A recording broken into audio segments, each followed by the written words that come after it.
what do we have left in our arsenal that we haven't brought out yet? Mm-hmm. And that's your biography. That's the ace in the hole that, as uncomfortable as you were with this, you're doing it. You're doing Good point. Yeah. As uncomfortable as you, it's going to be a process. Right. You know, you don't undo 35, 40 years of programming Yeah. in 4 years. You've been out for 4 years. I don't want to undo it. It doesn't. We can't change 15 years of programming in 6 months at Spring Mountain. Yeah. True that. So it takes effort. It's a process. But I think we're to the point where we got Dear Joey out. Boom, we got to work with.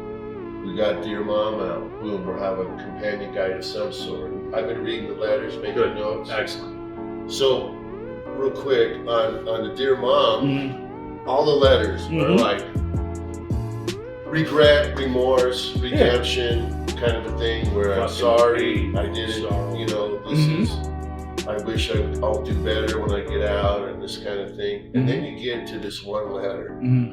I'm curious if I popped up the top of my head. This guy, when I'm taking notes, right, I go remorse, full regret, the finality of death, because some of them, their moms have passed away or whatever while they're in there. Yeah. On this one guy, I wrote, wow, what a bitch, because his mom was horrible. All these other guys are writing letters to women they still come to see him. They put money on their books. They prayed for him when they were teenagers. I'm sorry. Right? But the mom did their part. The guys would say, you tried to teach me right from wrong, and I didn't listen. And this guy, his mom was horrible. She would leave him alone. He got taken by CPS because she was out getting high with her boyfriend. When he was an adult, she told him she worked for this guy. He didn't pay her. So he went over there and got the money with his gun from the guy. And come to find out, she never worked for the dude. She just knew he had some cash. This guy, I mean, he tries to come back from it, and then the next paragraph, he's right into another negative example. Crazy you went to that letter. Can I jump in? Yeah. So that's my nephew, T-Mac. Oh, really? One of my prison nephews that I'm extremely close to. With you pulling that out, because I've had different individuals as we go to do the interviewing you guys have mentioned. Right. T-Mac has been on the team, but he's trying to start up his own trucking company. That was T-Mac's letter. Robert Walker. Really? And it's crazy, Griff, because not to get into all this, but one day at High Desert, I fucking tripped out with somebody, and there was some bloodshed in the top tier. Man.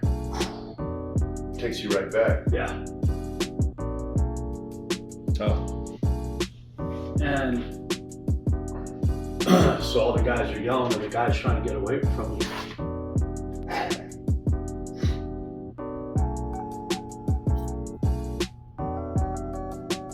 I kept hearing one voice above all the others in the cell block. And in this moment, I don't remember what disrespectful thing cracked me or whatever. It's unimportant now. It's past. But yeah, right back how I get so fucking.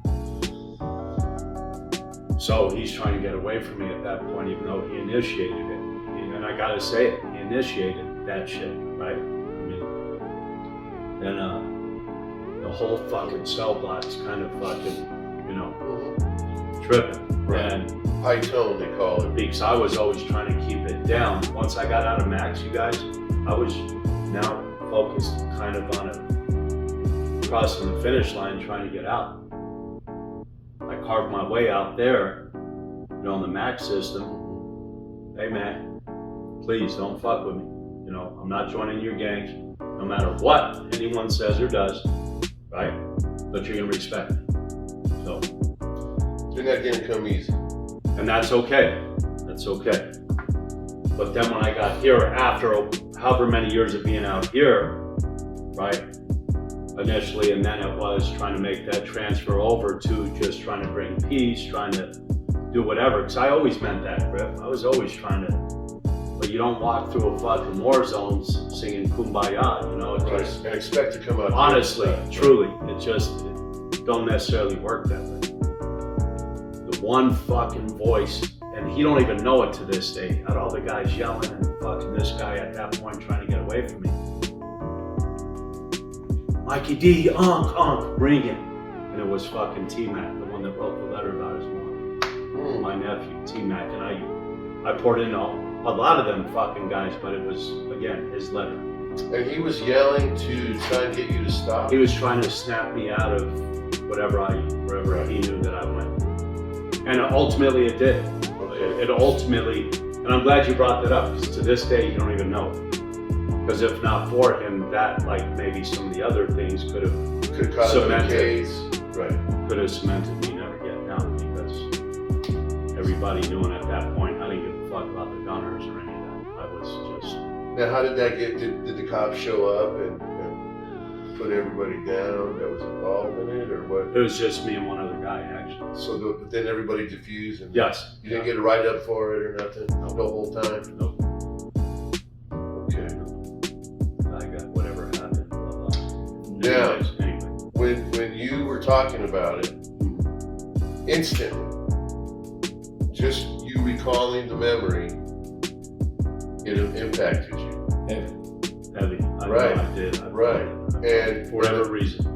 And so, So it's all stuffed in there, Jamal. Mm-hmm. A billion fucking tons of. which brings me to this next point, where I think writing your biography is going to be therapeutic for you. Never thought of it. You're going to get some of this shit No, out.